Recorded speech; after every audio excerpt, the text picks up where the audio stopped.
ઓમ નમઃ શિવાય। અધ્યાય 14 સોમનાથેશ્વરની કથા। શ્રુત પુરાણીજી બોલ્યા, હે ઋષિઓ, મેં મારા ગુરુદેવ પાસેથી શિવ મહિમા તેમજ શિવલિંગોની ઉત્પત્તિ સાંભળી છે। એની કથા હું બુદ્ધિ અનુસાર આપ લોકોને સંભળાવું છું। ભગવાન શંકરના જેટલા જ્યોતિર્લિંગ છે એમાં મુખ્ય સોમનાથ છે। હવે હું તેનો મહિમા વર્ણવું છું। ચંદ્રદેવને દક્ષ પ્રજાપતિએ 27 પુત્રીઓ પત્ની રૂપે પ્રાપ્ત થઈ। એમને પ્રાપ્ત કરીને ચંદ્રદેવની શોભા વધી ગઈ, પરંતુ તે બધામાં રોહિણી સાથે ચંદ્રદેવને વધારે પ્રેમ હતો।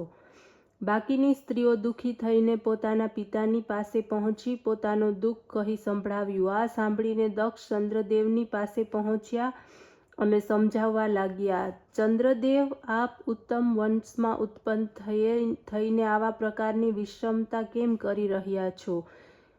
એમાં આપની સજ્જતા નથી। એકને પ્રેમ કરવો, બીજાને તરછોડવું તે બરાબર નથી। તેથી તો નરકની પ્રાપ્તિ થાય છે। એટલું કહીને દક્ષ પ્રજાપતિ પોતાના ઘેર ચાલતા થયા, પરંતુ ચંદ્રમાએ દક્ષ પ્રજાપતિની વાત ન સાંભળી। પછી આ વાતને લઈને કન્યાઓ પોતાના પિતાની પાસે પહોંચી। એમને દુઃખી જોઈને વ્યાકુળ થતો દક્ષ ચંદ્રમાની પાસે પહોંચી ગયો અને કહેવા લાગ્યો, હે ચંદ્રમા, પહેલાં નમ્રતાપૂર્વક હું તમને સમજાવી ગયો હતો, પરંતુ મારી આ વાત ઉપર કંઈ પણ ધ્યાન ન આપ્યું અને મારો નિરાદર કર્યો। આ કારણથી તમે ક્ષીણતાને પ્રાપ્ત કરો। દક્ષના આ પ્રમાણે કહેવાથી ચંદ્રમા ક્ષીણ તેમજ મલિન થઈ ગયો। ત્યાર પછી ચંદ્રમાએ ઇન્દ્રાદિક દેવતાઓને પ્રેરિત કર્યા। ત્યારે વશિષ્ઠ ઋષિ તેમજ અન્ય દેવતા બ્રહ્માની પાસે પહોંચ્યા અને એને ચંદ્રમાના દુઃખનું સર્વ વૃત્તાંત કહી સંભળાવ્યું। આ સાંભળીને બ્રહ્મા બોલ્યા, હે દેવતાઓ, ચંદ્રમા ઘણો જ દુષ્ટ છે। હે ગુરુદેવ, બૃહસ્પતિની પત્ની તારાને ભગાડીને લઈ ગયો હતો, પછી દૈત્યોની પાસે પહોંચ્યો હતો। દૈત્યોની સાથે દેવતાઓનું યુદ્ધ કરાયું। બૃહસ્પતિ તારાને માટે ઘણા જ દુઃખી હતા। ત્યારે તારાને સોંપી દેવાને માટે મેં ચંદ્રને ઘણો જ સમજાવ્યો। ઘણી મુશ્કેલીએ એમણે મારી વાત માની। બૃહસ્પતિએ એ સમયે તારાને ગર્ભવતી જાણીને કહ્યું કે આ ગર્ભમાં ચંદ્રનું બાળક છે। જ્યાં સુધી તેનો જન્મ નહીં થાય ત્યાં સુધી હું તારાને સ્વીકાર કરી શકું નહીં। ત્યારે મેં ગર્ભને દૂર કરાવ્યો। પછી તારા બૃહસ્પતિને અપાવી દીધી। હે ઋષિ તથા દેવતાઓ, આ પ્રકારે ચંદ્ર તો પોતાની ટેવ છોડતો જ નથી। એને માટે મને કંઈ ન કહો। હા, તમારા કહેવાથી એક ઉપાય બતાવું છું। જો આ પ્રભાસ નામક પવિત્ર તીર્થમાં જઈને ભગવાન શંકરનું પૂજન કરો, આ પ્રમાણે આરાધના કરતા મહામૃત્યુંજયનો જપ કરતા સંતુષ્ટ થયેલા શિવજી અવશ્ય એનું ભલું કરશે।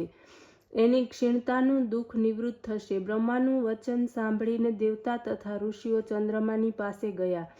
પછી ચંદ્રમાને પોતાની સાથે લઈને પ્રભા ક્ષેત્રમાં પહોંચ્યા। ત્યારે સરસ્વતી વગેરે તીર્થોનું આહ્વાન કરીને મૃત્યુંજયનો જપ વિધાનની સાથે સાથે ભગવાન શંકરનું પૂજન કરાવ્યું। એ પછી 6 મહિના સુધી દ્રઢ આસન ઉપર બેસી ચંદ્ર મૃત્યુંજયનો જપ કરવા લાગ્યો। 10 કરોડની સંખ્યામાં મૃત્યુંજયનો જપ થયો।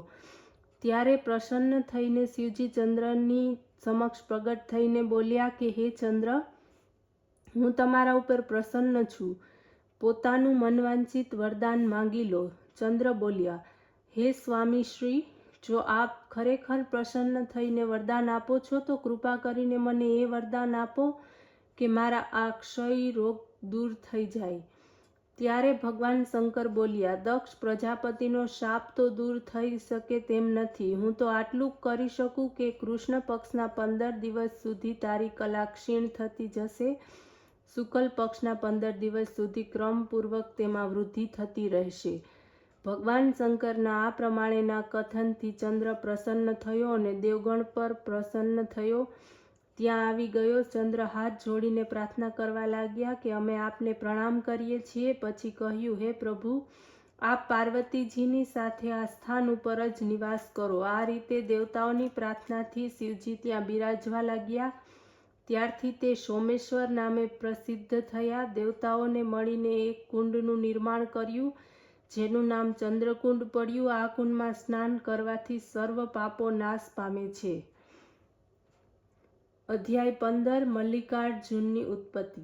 સુતજી બોલ્યા, હે ઋષિઓ, હવે હું આપને મલ્લિકાર્જુન શિવ જ્યોતિર્લિંગની ઉત્પત્તિ કહું છું. શ્રી પાર્વતીના મોટા પુત્ર કાર્તિક સ્વામી જ્યારે સમગ્ર પૃથ્વીની પરિક્રમા કરીને પાછા ફર્યા ત્યારે રસ્તામાં જ નારદજી કૈલાસ ઉપર મળ્યા. નારદે તેમને ઉશ્કેર્યા અને કહ્યું કે તમારા માતા પિતાએ તમારી સાથે સારો વ્યવહાર કર્યો નથી. તમે પૃથ્વીની પરિક્રમાને માટે મોકલ્યા અને નાના પુત્ર ગણેશનો વિવાહ કર્યો. આ રીતે નારદના વચનો સાંભળીને સ્વામી કાર્તિકેય ક્રોધમાં આવી ગયા. પછી તો માતા પાર્વતી તથા ભગવાન શંકરના આગ્રહ છતાં ન રોકાયા અને ક્રોંચ પર્વત પર તે ચાલ્યા ગયા. પુત્ર વિયોગમાં પાર્વતી વ્યાકુળ બની વિલાપ કરવા લાગ્યા. પછી મનુષ્યોની જેમ ભગવાન શંકર પણ દુઃખી થઈ ગયા. બંને પુત્ર વિયોગમાં આતુર બનીને ક્રોંચ પર્વત પર ગયા ત્યારે કુમારે સાંભળ્યું કે પાર્વતીજીની સાથે સ્વયં સદાશિવ મને જોવાને માટે આવી રહ્યા છે. ત્યારે ત્યાંથી તે 100 યોજન દૂર ચાલ્યા ગયા. કુમારનું દૂર જવું સાંભળીને ભગવાન શંકર જ્યોતિર્લિંગ રૂપ થઈને પાર્વતીની સાથે ત્યાં જ બિરાજમાન થયા. ત્યારથી તે જ્યોતિર્લિંગનું નામ મલ્લિકાર્જુન એ પ્રમાણે પ્રસિદ્ધ થયું. આ જ્યોતિર્લિંગના દર્શન પૂજનથી સર્વ કામનાઓ સિદ્ધ થાય છે તથા પાપોનો નાશ થાય છે. અધ્યાય 16 મહાકાલેશ્વર ઉત્પત્તિ.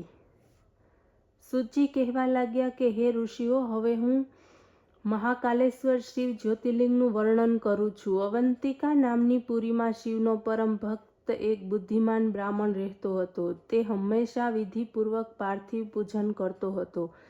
શિવની કૃપાથી વિદ્વાન દૈવજ્ઞ તે બ્રાહ્મણને ધન્ય ધાન્યની કમી ન હતી. સર્વ પ્રકારને સુખ ભોગવીને અંતમાં એણે શિવલોકની ગતિ પ્રાપ્ત કરી. એણે 4 પુત્રો હતા: દેવપ્રિય, મેઘાપ્રિય, સુકૃત અને ધર્મબાહુ. આ ચારેયના આચાર વિચાર પોતાના માતા પિતાના સમાન જ હતા. ત્યાં જ એની પાસે રત્નમાલા નામનો એક પર્વત હતો. એના ઉપર દૂષણ નામનો એક રાક્ષસ રહેતો હતો. એણે તપ દ્વારા બ્રહ્માને પ્રસન્ન કરીને વરદાન પ્રાપ્ત કર્યું. ત્યારથી તે ધર્મનો દોષી બની ગયો. ધર્મનો નાશ કરવા લાગ્યો. પોતાના બળથી સર્વ દેવતા ત્યાં તથા બંને લોકને પોતાના આધીન કરી લીધા. આ રીતે તે એક દિવસ અવંતીપુરીમાં પહોંચ્યો. ત્યારે પોતાના મુખ્ય 4 દાનવોને બોલાવીને એણે કહ્યું કે હે મારા પ્રિય દાનવો, મેં મારા બળથી ત્રૈલોક્યને પોતાના વશમાં કરી લીધું છે. પરંતુ શિવભક્ત બ્રાહ્મણ હજુ સુધી મારા આધીન નથી. એટલા માટે તમે જઈને સર્વ બ્રાહ્મણોને એકઠા કરો, એમની પાસે આજ્ઞા સંભળાવો. એને મારી આજ્ઞા સંભળાવો. જો મારી આજ્ઞા પ્રમાણે ચાલે તો એમને કાંઈ ન કહેશો, પરંતુ વિરુદ્ધ ચાલે તો દંડ કરો. આ રીતે દૈત્ય દૂષણની આજ્ઞાથી તે 4 દાનવો અવંતીપુરીની અંદર જઈ ઉપદ્રવ કરવા લાગ્યા. પરંતુ બ્રાહ્મણો ઉપર તેમનો કોઈ પ્રભાવ ન પડ્યો. પ્રજા દુઃખી થવા લાગી. બ્રાહ્મણોની પાસે જઈને પ્રાર્થના કરવા લાગ્યા, હે બ્રાહ્મણ દેવતાઓ, અમે આપને ચરણે છીએ. આપની ખબર નથી કે આ મહાપાપી દુરાચારી દાનવ ક્યાંથી આવીને નગરમાં ઉપદ્રવ મચાવી રહ્યો છે. એમણે ઘણા નગરવાસીઓને મારી નાખ્યા છે. અમારું રક્ષણ કરો. બ્રાહ્મણ બોલ્યા, અમારામાં પરાક્રમ નથી. અમારી પાસે કોઈ અસ્ત્ર શસ્ત્ર નથી જેના દ્વારા તેને મારી શકાય. અમે ભગવાન શંકરનો આશ્રય લઈને જ અહીં આવ્યા છીએ. એને ભગવાન શંકર જ રક્ષા કરશે.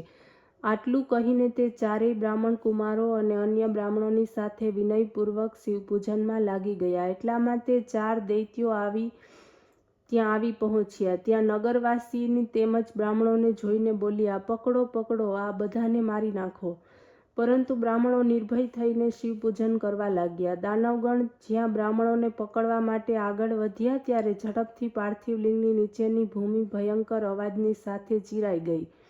પ્રલયકર શિવજી અવાજ કરતા ત્યાં પ્રગટ થયા. ત્યારે પોતાના ભક્તોની રક્ષા કરવાના હેતુથી તે દૈત્યોની સેનાને તથા દૂષણ દૈત્યને કેવળ પોતાના હુંકાર શબ્દથી જ મારી નાખ્યા. ભગવાન શંકરના આ અદ્ભુત ચરિત્રને જોઈને મુનિ તથા દેવતાઓ સર્વ પ્રસન્ન થયા. આકાશમાંથી પુષ્પવૃષ્ટિ થવા લાગી.